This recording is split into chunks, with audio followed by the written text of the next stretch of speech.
Bismillahirrahmanirrahim. Assalamualaikum warahmatullahi wabarakatuh. Yang terhormat dosen pembimbing dari mata kuliah Manajemen Strategik, Bapak Joko Suharyanto, SE, MN, CPOD. Perkenalkan, nama saya Andi Muhammad Fadli Nur dari kelas MJ 705 dengan NIM 24020102030. Kali ini saya akan mempresentasikan ujian akhir semester yang diberikan, yaitu penerapan manajemen strategik pada Bank Rakyat Indonesia. Kali ini saya akan menganalisis dari sumber berita CNN dan Kompas. Link terlampir pada slide.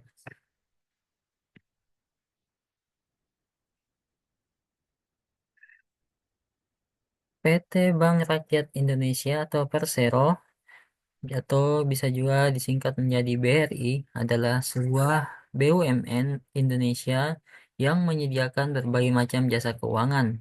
Untuk mendukung kegiatan bisnisnya, hingga akhir tahun 2022, bank ini memiliki 449 unit kantor cabang dan 13.863 unit ATM yang tersebar di seluruh Indonesia. Bank ini juga memiliki kantor di New York, Hong Kong, Singapura, Kepulauan Cayman, Taiwan, dan Timor Leste. Nah, untuk sektor bisnis yang dianalisis yaitu sektor perbankan, dengan strategi bisnis yang diterapkan perusahaan yaitu transformasi digital dalam bisnis, sesuai dengan berita yang saya tampilkan. Yang berita pertama yaitu strategi BRI perkuat inovasi pada transformasi digital perbankan, disebar oleh CNN Indonesia Rabu 4 Desember 2024. Dan ada juga dari Kompas, yaitu hadapi perubahan pasar, BRI perkuat inovasi dan transformasi digital. Nah, dari berita tersebut dapat saya analisis yaitu strategi BRI dalam transformasi digital. Latar belakangnya itu maraknya pinjaman online atau pinjol dalam beberapa tahun terakhir mendorong bank-bank termasuk Bank BRI untuk melaksanakan inovasi dalam transformasi digital yang semakin cepat. Strateginya yaitu BRI meluncurkan BRI Guna digital melalui platform Brimo sebagai bagian strategi untuk menarik kembali nasabah yang beralih ke pinjol. Sejumlah strategi kunci yang diterapkan BRI terkait Briguna digital antara lain adanya kemudahan akses dan kecepatan layanan, bunga kompetitif dan transparansi, dan integrasi dengan ekosistem BRI melalui Brimo. BRI juga berfokus pada edukasi keuangan melalui berbagai kanal komunikasi, termasuk adanya risiko pinjol ilegal, pengelolaan keuangan yang baik, serta manfaat penggunaan menggunakan layanan pinjaman dari lembaga perbankan yang terpercaya. BRI juga rutin melaksanakan keliling universitas guna meningkatkan pemahaman anak muda dalam mengelola keuangan, khususnya dalam memilih instrumen investasi dan menghindari pinjol atau pinjaman online. Selanjutnya, analisis konsep manajemen strategik menggunakan analisis SWOT atau SWOT. Analisis SWOT ini saya dapatkan, saya analisis dari kedua berita tersebut. Analisis SWOT untuk internal yaitu strength atau keunggulan atau kekuatan. Yang pertama, memiliki keunggulan infrastruktur dan modal. Seperti kita ketahui, Bank BRI termasuk bank terbesar di Indonesia yang memiliki infrastruktur yang eh, sangat baik dan modal juga yang cukup besar. Yang kedua, kemudahan akses dan kecepatan layanan, bunga yang kompetitif dan transparansi yang ditawarkan oleh Bank BRI. Yang ketiga itu memiliki aplikasi all-in-one yang terintegrasi dengan ekosistem digital dalam satu aplikasi. Untuk weakness atau kelemahannya, yang pertama itu ketergantungan pada kesadaran konsumen atau nasabah untuk beralih dari menggunakan pinjaman online kembali ke bank BRI.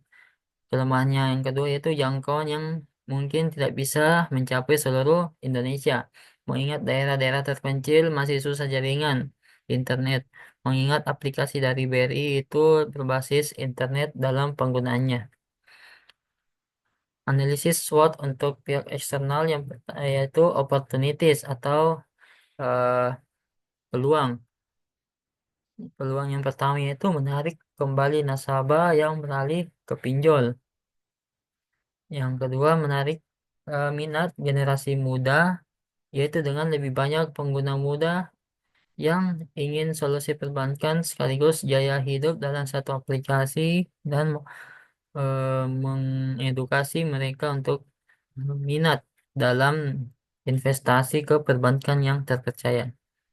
Untuk threats atau ancaman, pesaing seperti pinjaman online yang makin banyak kita temui bahkan berekspansi ke medsos-medsos para kaula muda ini berseliweran di mana-mana sehingga membuat semakin dekat dengan masyarakat Indonesia. Yang kedua, dengan kemudahan layanan pinjaman pada Bank BRI bisa saja atau bisa jadi merugikan nasabah atau Bank BRI dari oknum yang tidak bertanggung jawab dalam penyalahgunaan pelaksanaan pinjaman tersebut. Dampak penerapan strategi terhadap pertumbuhan bisnis, persaingan, dan pelanggan.